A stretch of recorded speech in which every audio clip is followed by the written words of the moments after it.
O nosso convidado especial aqui de hoje, ex-candidato à presidência da República na última eleição, já foi governador do estado do Ceará, deputado estadual, advogado, professor universitário, hoje vice-presidente do PDT. Seja bem-vindo, Ciro. Obrigado, Tiago. Um abraço a você e a toda a gente querida de Campinas e toda a nossa São Paulo, que está nos ouvindo aí ou assistindo através dos bastidores do poder. Meus cumprimentos ao valor da mulher brasileira, né, que estão aqui bem representadas. Felizmente temos aqui um ambiente em que as mulheres estão devidamente representadas, a Zezé e a Rose, uma satisfação cumprimentá-las. Bom, eu vou passar a palavra para a Zezé e para a Rose, porque elas estavam animadas aqui antes do programa começar, e sem dúvida elas querem começar perguntando. Vou começar com a Zezé. Qual a sua primeira pergunta para o Ciro, Zezé? Bom, Ciro, você disputou as eleições do ano passado e você... A gente imaginava que talvez você conseguisse aí fazer ser páreo para o Haddad. No entanto, não foi isso que aconteceu. A gente teve essa dobradinha para decidir entre Haddad e entre Bolsonaro. Você não esteve aqui para votar no segundo turno? Não, eu votei. Eu não fiz sua campanha para ninguém. Como foi que você se sentiu com o que sobrou para a gente para segundo turno? Eu tentei criar um caminho, porque eu vejo as coisas com muita experiência, né? Por trás da propaganda, das paixões, dos ódios, eu já acumulei muita experiência.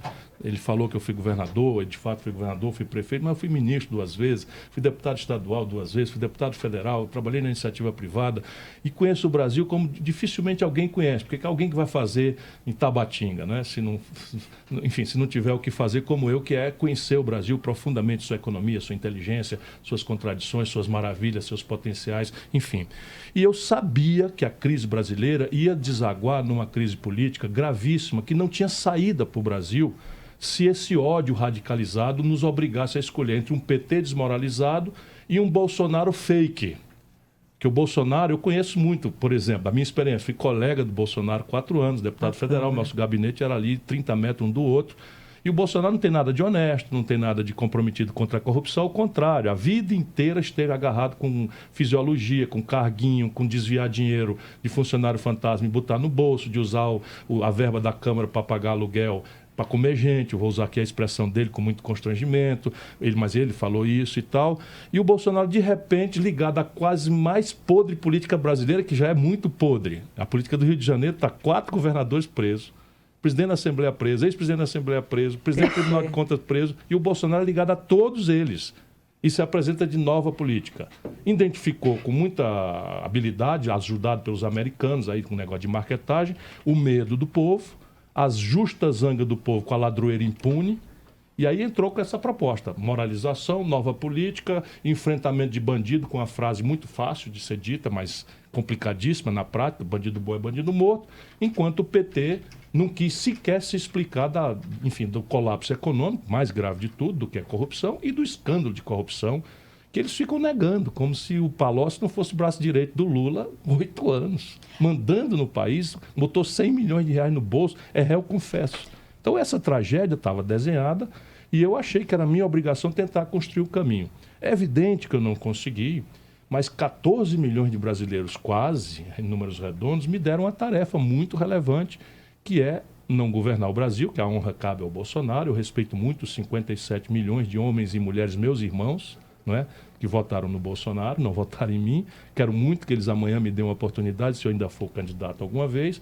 Mas o meu papel, 14 milhões de eleitores, é fiscalizar, cobrar, sugerir alternativas. Isso é o que eu estou fazendo. Você não conseguiu, porque você tinha dois pontos, né? Você tinha um Bolsonaro que era de direita, o Haddad que era de esquerda. Só que, ao mesmo tempo, o Bolsonaro acabou recebendo muitos votos de pessoas que não são de direita, mas que não queria o PT e fez o voto antipetista. Isso. Agora, você não acha que a esquerda é culpada? Sem e aí eu incluo, dúvida, inclusive, o teu partido, o PSB, PSB, porque o eleitor brasileiro, ele rejeita essa esquerda que assumiu o poder corrompeu e traiu o eleitor. E quando dúvida. eles olhavam para você, eles conseguiam identificar no teu discurso como candidato o risco de ter de novo um PT lá aqui na presidência da República. Como, Ciro, você pode se desvincular dessa esquerda hoje e qual é o papel da esquerda hoje no Brasil? Porque outro dia eu estava conversando com as vezes e eu falei, a esquerda não consegue mais conversar com as massas. Não fala mais. A esquerda não consegue mais falar com o povo. O que restou para vocês? Veja, você tem toda a razão no diagnóstico. Se a gente olhar para trás, nós estamos na casa do sem jeito. Lembrando, entretanto, para não culpar o nosso povo de uma culpa que ele não tem, que houve uma fraude na eleição. Não é? Vamos lembrar, o Lula é, para além de esquerda ou direita, uma figura que, enfim, divide o país em ódios e paixões. Não é? Você imagina, no interior da Bahia, o Lula tira 80% dos votos. No interior do Rio Grande do Sul, é odiado por 80% dos eleitores.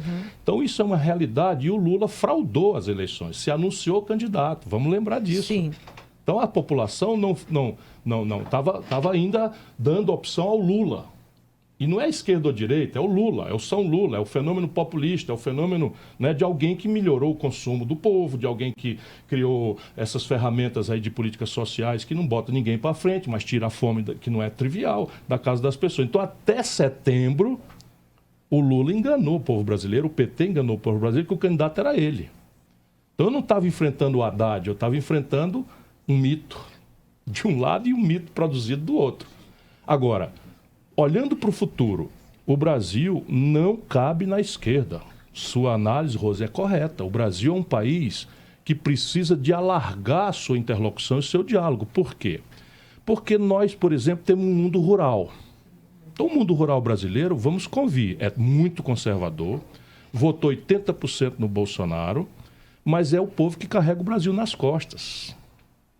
E a gente não respeita. Então, o identitarismo do PT, a bajulação da ilegalidade das invasões de terra, a bajulação do MST, o exército do Stedley, enfim, todas essas, o ambientalismo descolado da necessidade do povo poder trabalhar, produzir, sem produzir um consenso, um diálogo, um entendimento em que você descubra o caminho de produzir sem destruir o meio ambiente, isso tudo perdeu o equilíbrio no Brasil. Porque a esquerda perdeu a noção, fez um governo de direita. O Lula pagou os maiores juros da história, o PT pagou os maiores juros da história, os banqueiros concentraram 85% das operações financeiras na mão de apenas 5 bancos. E aparelhar as estatais todas com roubalheira. Não dá para esconder isso. Todo brasileiro merece um julgamento justo. E o Lula também merece um julgamento justo. Mas posar de inocente, para mim, que conheço tudo, que sei tudo, eu dou os nomes. Eu falei do Palocci, eu posso falar de Sérgio Machado, que roubava na Transpetro por Romero Jucá, do Eduardo Cunha, que o Lula deu furnas para ele, para roubar, falar do Sérgio Gabrielli, não é, que loteou a Petrobras, enfim. Então, e a economia? Com o Lula, o crédito saiu de 17 em cada 100 reais do PIB para 55. E todo mundo foi para o crédito. Sabe o que acontece hoje? Uma ressaca brutal que acontece com a Dilma. Porque o juro baixou, as pessoas se endividaram e, de repente, a Dilma explode os juros. E o camarada que devia R$ 2.400 passa a dever 10 mil e não pode mais pagar. 63 milhões e 500 mil brasileiros entraram no SPC. Então é ódio. Você tem um problema econômico grave. O desemprego, quando a Dilma tomou posse, era 4 em cada 100 brasileiros. Com a Dilma virou 12,5. Mas, por multiplicou exemplo, por 3 o desemprego. Por exemplo, na eleição, quando você tinha 2 projetos, você tinha o Bolsonaro e o Haddad, e você decidiu, falou, não Os vou para nenhum. Os dois não representavam nenhum projeto. Isso. Essa é a tragédia brasileira. E aí você decidiu ficar neutro. Você já estava pensando na eleição seguinte? Não, eu ou não você quis não fazer... queria realmente falar, eu defendo esse projeto? Ajudei o Lula. E não é de agora, por isso que a população tem toda a razão. Eu ajudei o Lula, em 1989, o Lula era uma promessa mirabolante, eu já era jovem prefeito de Fortaleza, que as pessoas não sabem, mas é a 5ª maior cidade do Brasil. Eu já era prefeito, ajudei o Lula. Em 94, o Lula saiu contra o Plano Real, e eu ajudei o Fernando Henrique, porque o Plano Real eu ajudei a fazer, eu fui ministro da Fazenda do Itamar Franco, até a minha assinatura no Real, e o PT ficou contra o Plano Real. E eu não podia ficar contra uma loucura dessa que eu ajudei a fazer. Então foi a única eleição. Em 98 eu fui candidato a presidente contra o Lula.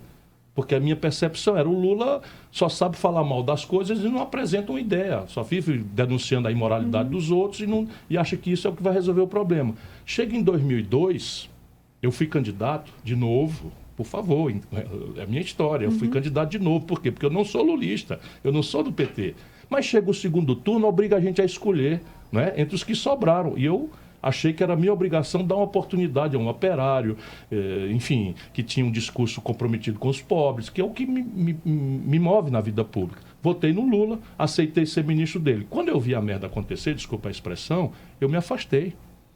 Mas aí ficou estigmatizado, né, como uma pessoa que ajudou. E ajudei mesmo. Então, Depois nós tivemos, em 2014, né, que começou a Operação Lava Jato, foram as eleições, Dilma reeleita com um discurso completamente diferente daquele estelionato eleitoral que ela completo. chegou. E, assim, eu não me lembro de ter te visto apoiando a Lava Jato e de ter apontado o governo como um governo que tinha dado um passa-moleque no povo que elegeu. Por quê? Quando a Onde gente que não você vê as tava? coisas, tem duas opções. Uma é porque a coisa não aconteceu, que eu acho que está na base da sua pergunta. Outra é porque você, de alguma forma, do ponto de vista onde estava, não pôde ver. Eu sou processado, eu fui processado pelo Eduardo Cunha porque chamei de ladrão. Sim. Eu fui processado pelo Michel Temer porque chamei de ladrão. Não depois que todo mundo viu, eu chamei antes. Né? Você tem 60 processos, é isso? Eu mais tenho ou menos? 77 achei que fosse processos, 60. nenhum por corrupção. Só dano moral de corruptos que eu denunciei lá atrás. Portanto, eu fiz isso, eu denunciei o Michel Temer em 2010, quando a Dilma escolheu ele para vice. E agora o problema, de novo, do Brasil, por isso que eu resolvi ser candidato, é que você vale pelo que você prefere, mas também pelo que você nega. Queria o quê? Que eu, conhecendo como eu conheço o Aécio Neves, eu votasse no Aécio Neves? Percebe? As pessoas esquecem, passam muito ligeiro e tal. Eu engoli, botei o dedo no nariz e engoli.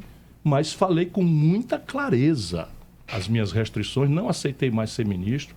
Deixa eu lembrar aqui um episódio que os brasileiros assistiram.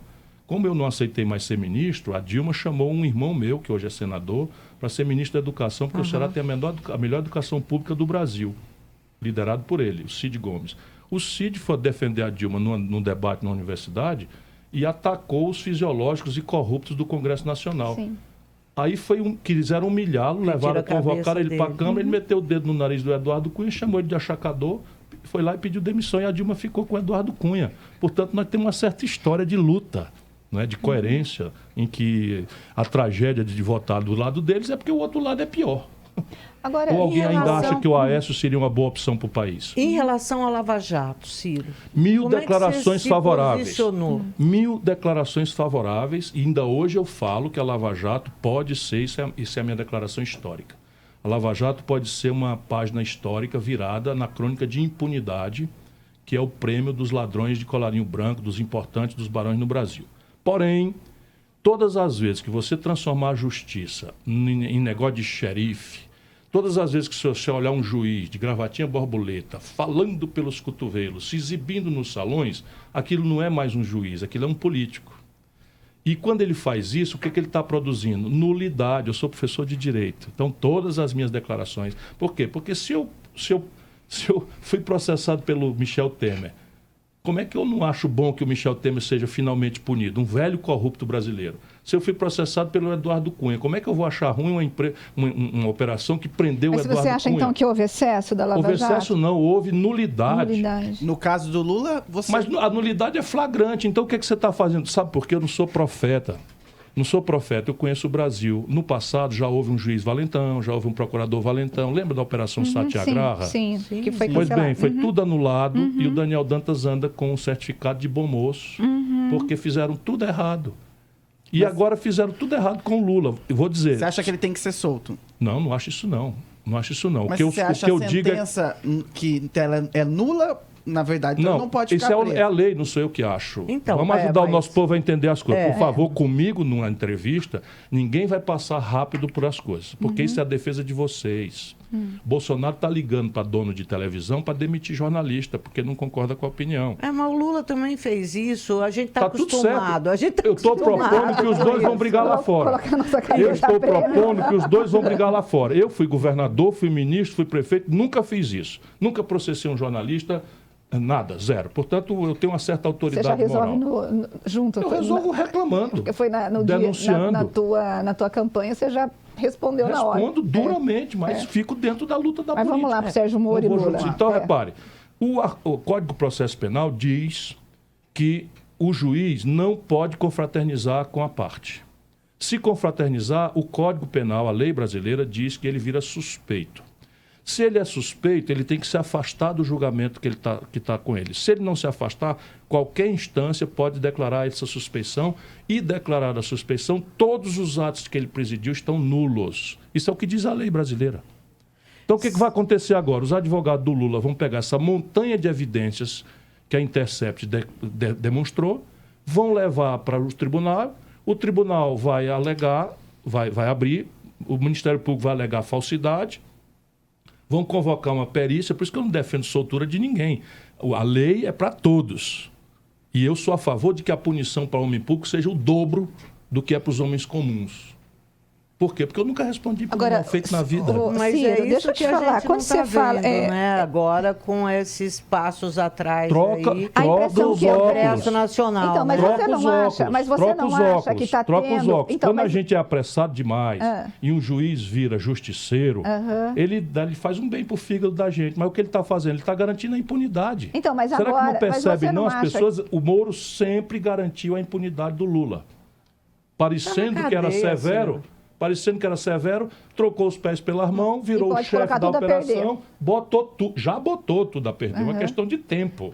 Agora, você não acha que... O que vale é que tem outros processos que não é o Moro o juiz. Por exemplo, a segunda condenação não é o Moro o juiz. E ela já subiu para o Tribunal Regional Federal. Mas esse do triplex, se eu conheço a vida no Brasil, vai ser declarado nulo mais cedo ou mais tarde. Agora, Nulo não quer dizer que o Lula é anunciado inocente, não. Nulo quer dizer... Volta tudo a estaca zero. Começa a dar denúncia... Não significa que não roubou, né? Não significa absolutamente. Significa... Você acha que ele roubou? Rapaz, um presidente da República do Brasil que tem informação privilegiada, o sintoma de ser ladrão não é um triplex fuleiragem numa praia cafona de Guarujá. O que eu acho que ele fez foi facilitar. Ele é responsável pela corrupção geral do seu governo. Só você, o senhor mesmo colocou... não, mas mais que isso, Zezé. Eu estou só dizendo que ele é responsável... pela corrupção que se generalizou no governo dele. Porque o senhor mesmo, na tua fala anterior, disse que ele indicou alguns ministros sabendo que iria roubar. Então, ele entretanto, o processo que foi feito com ele é que ele levou uma vantagem indevida em troca dessa corrupção. Só quem não conhece o Brasil acha que um triplex fuleiragem numa praia cafona da bela Guarujá é o sintoma de um presidente corrupto do Brasil. Deixa eu te perguntar uma coisa. Se o camarada der um telefonema que alguém já deu nesses últimos 10 dias, dizendo que o Banco Central vai entrar no mercado de câmbio, torrando reserva cambial, para entregar ao mercado dólar barato, na hora que o dólar está subindo, essa informação vale 100 milhões de dólares. Então, e por que ele deixaria essas pessoas Porque roubarem? O poder subiu a cabeça. Ele se considerou não mais... Ele disse agora, eu sou o Pelé. Ele não tem humildade de nada. Subiu a cabeça, 80% de popularidade e começou a fazer bobagem. Por cima de bobagem. Eu me afastei, foi por isso. BNDES. Por exemplo. Só vou interromper. Olha, não escapou uma estatal, Zezé. Aí fica reclamando da privatização. Quem predispôs a sociedade brasileira a não reagir às loucuras foi a corrupção no Correio, corrupção na Caixa Econômica. Sabe quem foi diretor da Caixa Econômica? O Gedel Vieira Lima. Pois é. Daqueles 51 milhões de reais nas malas de coisa. Então, veja, não me confunda. Agora, qualquer brasileiro, especialmente os mais pobres, a minha profissão e minha vocação, tem direito a um julgamento justo, presidido por um juiz imparcial. E o Lula vai começar a ganhar razão porque o julgamento dele foi, como está tudo evidenciado, presidido por um ambicioso. Em nenhum país do mundo sério, eu sei que o Moro ainda é muito herói para muita gente, que o nosso povo está cansado da impunidade, mas o papel de um homem público sério não é bajular a audiência que está me ouvindo, é ajudar o povo a entender as coisas. Pois bem, em nenhum país do mundo sério, um juiz condena um político, não interessa se ele é inocente ou culpado, e aceita ser ministro do outro político que ganhou a eleição porque aquele não ganhou, não participou. Isso é uma imoralidade insanável. Agora, mais grave, está escrito no Código Penal. Não, pode defender à vontade, mas isso aqui não tem precedente internacional. Vejo assim, mas... Não, como é que você não vê? Qual é o lugar do mundo que um juiz julga um político e aceita ser ministro do outro, Zezé? Eu não sei tantos lugares do mundo. Não tem assim, nenhum. Então, eu não poderia te dizer. Não tem nenhum, mas eu posso dizer, eu sou profissional do direito. Mas eu acho que sou da universidade. Uma coisa... A gente tem que ir para o intervalo. Então, eu vou fazer outra. Eu vou fazer outra. Eu vou fazer outra. Está escrito no Código Penal brasileiro que receber vantagem ou promessa de vantagem indevida é crime de corrupção passiva, utilizando o cargo. Pois bem, se o Sérgio Moro tivesse recebido a promessa de um saco de dinheiro, provavelmente você estaria, como é séria, que eu sei que é, denunciando. Ele não recebeu um saco de dinheiro, mas recebeu a promessa antes da eleição. Está aprovado. Recebeu a promessa de ser nomeado ministro do Supremo Tribunal Federal. Isso é promessa de vantagem, o nome disso é corrupção. Estamos recebendo aqui hoje o Ciro Gomes, o papo tá bom demais, mas eu queria mostrar aí, porque ontem o Ciro Gomes respondeu o Carlos Bolsonaro sobre aquele Twitter que ele fez uma agressão à democracia, e o Carlos Bolsonaro respondeu de novo nas redes sociais. Vamos dar uma olhada aí no Twitter do Carlos Bolsonaro, fez até uma crítica aos jornalistas, chamando de canalhas que interpretaram erroneamente o que falei por vias... o que falei, por vias democráticas as coisas não mudam rapidamente, é um fato. Uma justificativa aos que cobram mudanças urgentes. O que os jornalistas espalham. Carlos Bolsonaro defende ditadura. Canalhas. Eu usei esse trecho aqui porque elas querem fazer uma pergunta sobre as suas declarações, o seu tom. Até ontem o senhor chamou os filhos do Bolsonaro de filhote de Hitler, né? Projeto de Hitler tropical. Pois é. Zezé.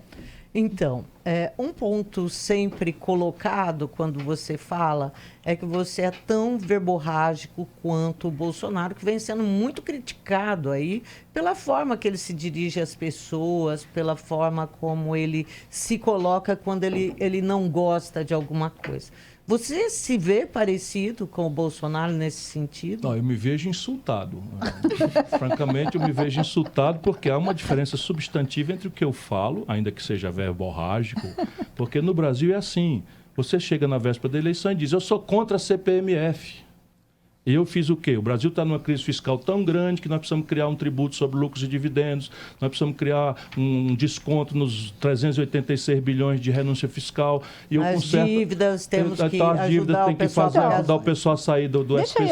Então, isso tudo é verborrágico. Agora, francamente, comparar o que eu falo com o que o Bolsonaro fala... Não, em termos de agressividade. Veja, a agressividade... Eu não sei você que está parecendo que está ficando desanimada com o Brasil. Mas eu sou indignado. Eu sou indignado também. Eu não vou desanimar, eu vou escalar para cima deles com toda a dureza que eu puder. E a consequência eleitoral disso, o acaso vai me proteger enquanto eu andar distraído. Até poesia eu faço, citando naturalmente os poetas que são os autores. Deixa eu te falar, você já foi ministro... Os caras estão assaltando o Brasil, como é que a gente chama essa gente? Pois é. Chama de cavalheiros? Então, Michel, temos um bandido que rouba o país há 40 anos, aqui no Porto de Santos.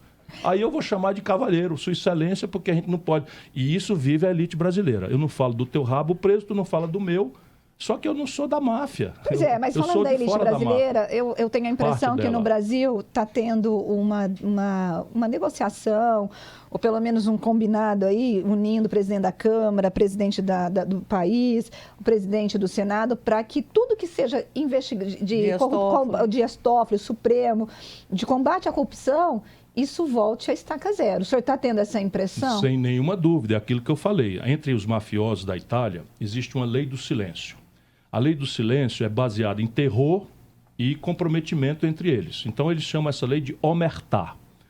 E no Brasil, a elite política especialmente, tem um omertà. Eu não falo do teu rabo preso, tu não fala do meu, a gente briga em outras coisas. Eu não participo disso. Por isso que eu sou totalmente negado, e o bicho é estourado, é temperamental. Eles querem bater no carteiro para as pessoas não lerem a carta. Então tá bom, eu sou temperamental, mas escute o que eu estou dizendo. A gente está chegando no final do programa. Deixa eu só te perguntar um negócio. O senhor é candidato, pré-candidato para as eleições de 2022. Como que vai ser a tua trajetória? O senhor disse assim que o senhor vai bater sem dó. O que o senhor pretende fazer nesse futuro? Bater em quem? Bater como? Bater nos malfeitos e propor alternativas. Porque esse é o papel que 14 milhões de brasileiros, tão irmãos meus, tão queridos, ou mais queridos, evidentemente, por um afeto aí, do que os 57 milhões que votaram no Bolsonaro. E eu acho que o político não pode ser uma coisa na véspera da eleição e ser outra depois. Então eu continuo fazendo a mesma coisa. Viajando, discutindo, apresentando sugestões. E essa é a minha diferença. Eu tenho um diagnóstico baseado em muita experiência de quem administrou a economia do Brasil. CPMF volta nem pensar para ti. Nesta CPMF, evidentemente que não. Eu tinha proposto discutir na campanha, o Bolsonaro sentou o pé em mim, Verdade. que a gente poderia discutir um imposto parecido com a CPMF, com algumas diferenças. Uma faixa de isenção até R$5.000, que tirava 90% do contribuinte brasileiro, e aqueles 20% ou 15% que sobrasse, iriam pagar uma alíquota pequena de 0,38 num ato só, vinculando o produto dessa arrecadação à saúde brasileira. Esculhambaram tanto que eu disse, tá bom, eu retiro essa proposta. Agora veja que legal, ele ganha a eleição mentindo e vai propor a CPMF. Eu perco a eleição e vou apoiar uma mentira do Bolsonaro, nem a pau Juvenal. Bom, gente, nosso tempo está se esgotando aqui, então no último minuto de programa passou muito rápido, mas lembrando que tem Bastidores do Poder na Rádio Bandeirantes, então às 4h tem a reprise e com conteúdo inédito também na Rádio Bandeirantes. Agora eu me despeço de vocês, meninas. Obrigado, Ciro, pela presença. Espero aí... Obrigado, Zezé. Volte a acreditar no Brasil, isso tem jeito. Bom, tchau, gente. Tchau, tchau. Lembra aí de seguir a gente no Facebook, Band Mais, no Instagram também e pelo WhatsApp, o 991969255. Bastidores do Poder vai ficando por aqui.